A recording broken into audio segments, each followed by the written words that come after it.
ஈரோடு மாவட்டம் மொடக்குறிச்சி தொகுதியில் மத்திய உள்துறை அமைச்சர் அமித்ஷா ரோட் ஷோ. பாஜக வேட்பாளர் கிருத்திகாவிற்கு வாக்கு சேகரித்தார்.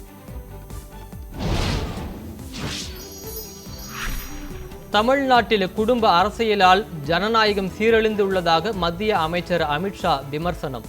தமிழகம் இழந்த பெருமையை என்டிஏ கூட்டணி வெற்றி பெற்ற பிறகு மீட்போம் என்று மொடக்குறிச்சியில் பரப்புரை. தென்காசி மாவட்டம் புளியங்குடியில் மத்திய அமைச்சர் ராஜ்நாத் சிங் பரப்புரை. பாஜக மற்றும் அதிமுக வேட்பாளர்களை ஆதரித்து வாக்கு சேகரிப்பு.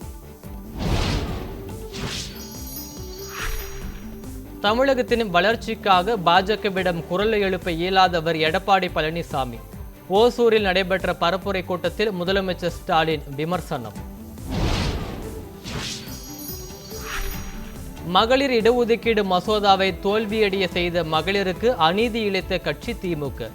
கரூர் பரப்புரை கூட்டத்தில் அதிமுக பொதுச் செயலாளர் எடப்பாடி பழனிசாமி விமர்சனம்.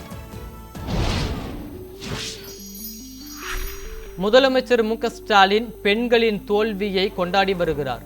பாஜக மாநில முன்னாள் தலைவர் தமிழிசை சவுந்தரராஜன் விமர்சனம். விஜயின் ஆதரவாளர்கள் அதிமுக கூட்டணியை ஆதரிக்க வேண்டும் என்று பாமக தலைவர் அன்புமணி வேண்டுகோள். தங்களுக்கு வாக்களித்தால்தான் திமுகவை வீழ்த்த முடியும் என்றும் அறிவுறுத்தல்.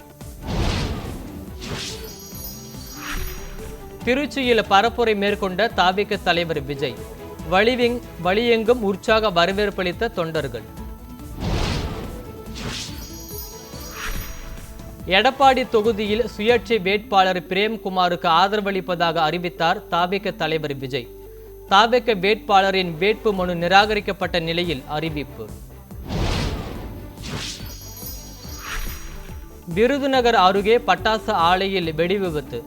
அறைகள் சேதமடைந்த நிலையில் 21 பேர் உயிரிழப்பு. விருதுநகர் அருகே பட்டாசு ஆலை வெடி விபத்தில் உயிரிழந்தோருக்கு குடியரசுத் தலைவர் திரௌபதி முர்மு, பிரதமர் மோடி இரங்கல். முதலமைச்சர் ஸ்டாலின், எதிர்க்கட்சித் தலைவர் இபிஎஸ் ஆகியோரும் இரங்கல் தெரிவித்தனர்.